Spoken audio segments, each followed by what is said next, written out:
Ayan, testing muna tayo. Nabugaan tayo ng usok dun ah. Angle natin, ayan. Okay. So, yun, magandang morning. Teka, check din natin pala yung mic. Sabi nila mahina daw, pero tatry ko din pong i-adjust sa ating editor. Ayan. Traffic po ulit, no? Nagbibinata, So ayan, Cattleya. Ito po yung sa kaibigan natin na Old Craft, no? Old Dog Paint Craft, no? Yung nagpipintura po, no? Pwede po tayo mag-inquire dyan. Karamihan po na pinipinturahan yan, puro high-end. Saka mga Kimco-like, yan. Napakagaganda ng mga lumabas na niya. Talagang artist yan eh. So yun, sharing lang din ulit tayo, no? Yung mga na-encounter natin ngayong mga panahon na to, no? Medyo nag-busy lang po tayo. Pero kagaya po niyan, hindi na po bare months pero napaka-traffic na po, no? So yung mga motor, talagang walang pakundangan na talaga silang magmaneho. Hindi na nagkakaroon ng etiquette, no? O yung respetuhan sa kalsada. Gusto lang lagi nila mauna sila. So meron pang mga mga naiirita sa e-bike. Nakakatuwa naman kayo. Nagmumotor din tayo pero bakit ganoon? Akala nyo sisiga-siga kayo. Bakit di pa nga tapos hulugan yung hindi, joke lang. Ayun lang. Ugaliin lang po natin share the road, no? Hanggat maaari.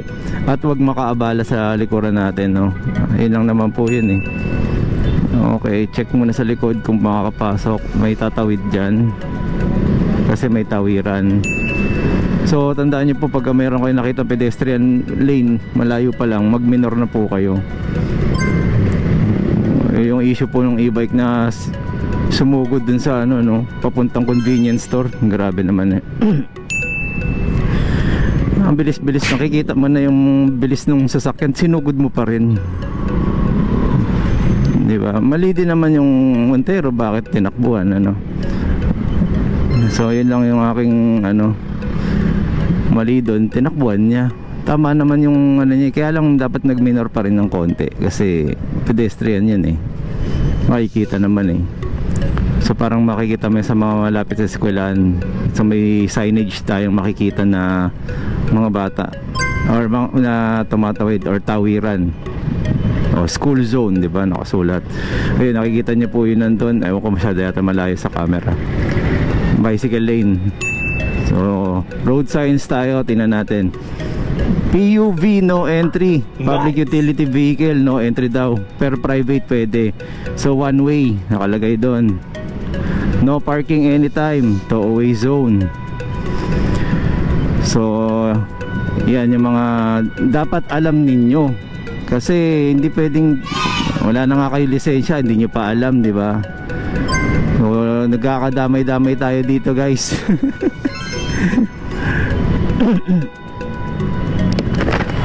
Damay civilian dito. So yun, ang ating WSP ay going 2 years or 2 years na pala. Ay hindi, tama, magto 2 years pa lang. So magto 2 years. So far wala pa naman tayong na-encounter na problema. Hindi tayo nag-upgrade ng hub. Bakit? Kasi medyo wala lang ako sa oras. Kasi pag nag-upgrade ka nun, obligado ka ng reinforce, no? Ano yung reinforce? Yung po ipag-spot or titibayan yung mga welding, yung pagkakaduktong-duktong, yung pagkakakabit. Kasi nagigiba siya, no? Wear and tear eh. Sobrang pag nakahub ka, lakas ng damba, lakas ng alog, diba? So kahit naman sa sasakyan, meron tayong tinatawag na retighten. Retighten kasi pwedeng lumuwag yung tornilyo. Check yon, check. Sa kasa ginagawa yon. Mamadali si ate. Sige. Points, no, di ba? Sige. Ayan, Honda Beat. Honda Beat po na yan, na FI. So, yun. Hirap talaga gawing t-shirt ng yung may muka. So, saan na pa ba? Ano pa ba makikita natin dito? Ayun, nakikita nyo yung 10 nakasulat doon. Ibig sabihin 10 lang daw ang takbo nyo. Ganun po yun, hindi po magbabayad ng 10 pesos. Diba? Kanina, miliko po kami, paliko, may truck. Hindi po ako sumisingit kahit malaki. Eh kasi kaya nga po lumaki yan dahil bebelo po yung truck. Eh yung mga motor, sumisingit. So parang, siguro inisip na, takot ako. Ay talaga. Wag kang magmadali kay Lord, no? Ang doon, yung isa, sabi ko mababa ang durog ang utak dyan ka ako. Puminto. Buti sana kung ang pangit po kasing pakinggan na pag na-aksidente yung tao tapos nagulungan tapos konti yung utak lumabas. Imbis na kahawaan ka, ay kaya pala, di ba? Kaya pala kaya pala nangyari. Kasi ganun lang kapiraso. O, di ba? Patay ka na, kawawa ka pa. Yun lang doon, problema doon. Although hindi mo na po problemahin, patayin na no? Yes!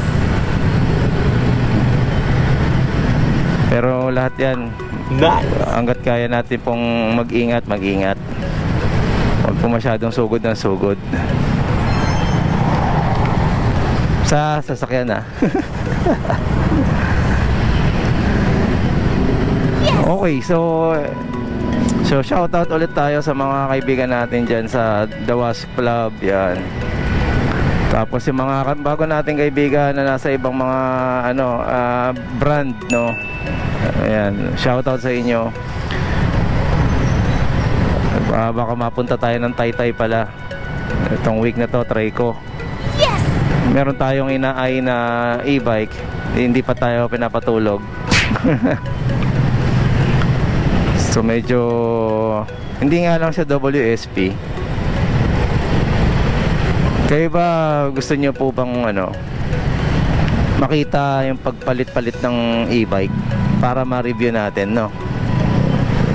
Buti sana kung may pera tayo wala Joke lang.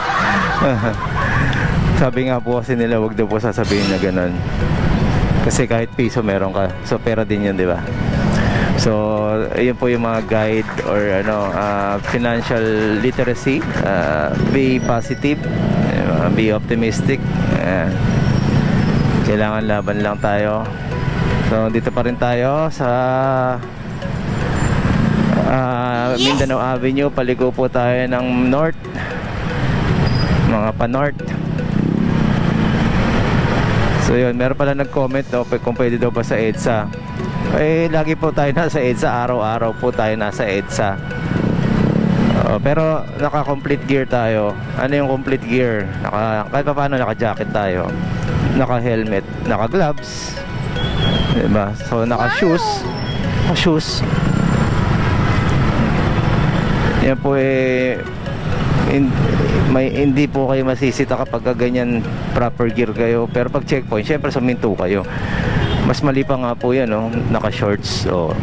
Tapos bawal nga daw yung Crocs na hindi nakasukbit sa likod yung So yun. So hintay lang muna tayo, tuloy natin doon.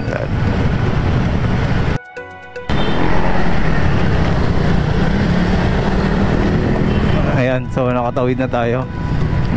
Ang challenge dito yung puro yung motor, ayaw gusto lahat sila mauna.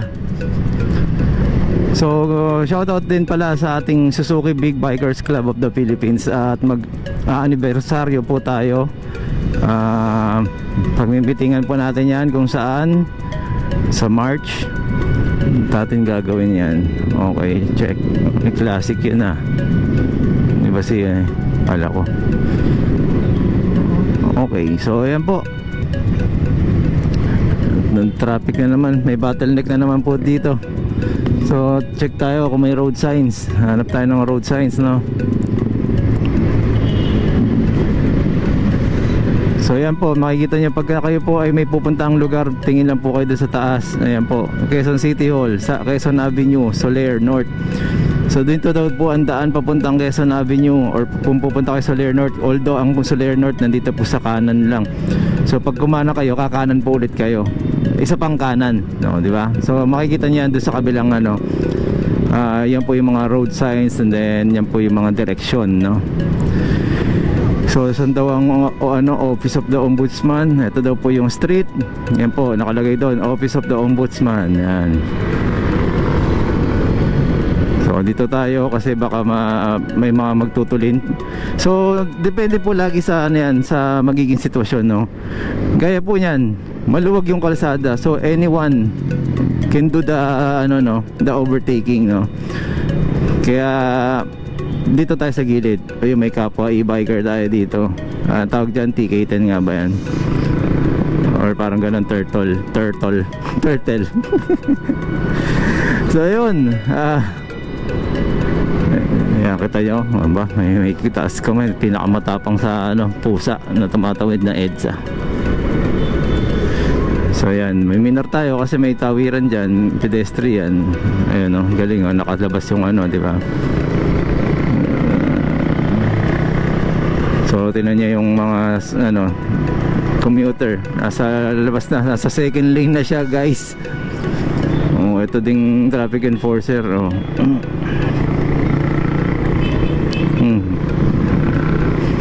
Kita niyo yun ang yun ang cut talaga. Dapat unti-unti po siyang lumiliko. Swerving na po na yan. Ang swerving hindi po violation. Ano lang po yun, moving to with precaution, no? Or ka lang, dahan-dahan ka lang unti-unti. Basta safe na pumasok, pasok, ganon. So nag-go all the way, tayo, one all the way tayo. Hindi tayo nagpapalit ng kasi tinitipid natin yung battery natin. So right now 79 volts ang lumalabas. So tingnan natin kung magbabago pa. Wala, 79 na talaga siya. So medyo malakas talaga tayo sa battery ngayong mga panahon na to. So kailangan ko na rin talaga siyang i-upgrade, no?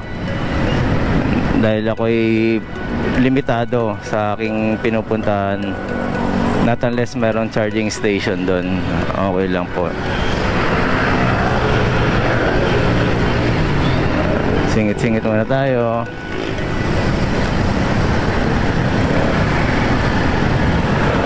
So eto na, pa-EDSA tayo. Hindi pa tayo abot nito, tinan nyo, kalkulado ko na to eh. Pero kung magbibilis tayo ng konti, ayaw niya. Sige, mauna ka na. So dahil liliko tayo, pwesto na tayo dito. Kasi yung iba dito, pag dito nakapwesto, diretso po yan pa Quezon Avenue. So yun po, no? Ano lang tayo, dito tayo sa gitna hanggang makapunta sa kaliwa, sa left turn. Aerox, very good na kaya ayan, Cubao. Well, ang Cubao ay nasa kaliwa po. Ibig sabihin lang po dito, pag diretso nyo palabas ng EDSA, more on bicycle lane ulit dun sa kabila. Ganda ng niya, taas, may hagdan.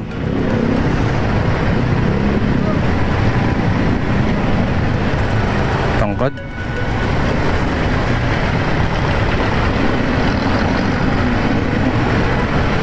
Pinas panasan, stock mags. So nilift lang talaga siya.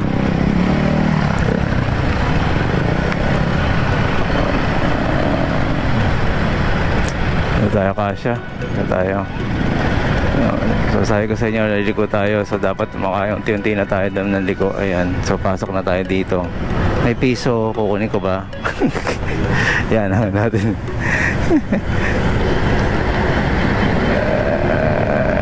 Gaganda ng mga shocks ng mga naka-NMAX saka Aerox, oh.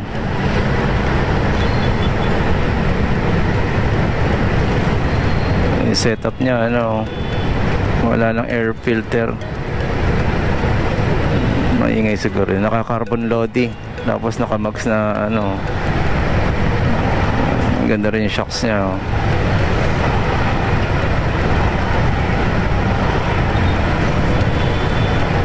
So yan, nag-go na. Oy, ito pa pala oh, crosswind na ako ng Calif. Naiwan yata, ay magkasama siguro to. Naka-shackles, torsion bar, naka-snorkel. Magkasama nga siguro to. Pupuntahan silang ano.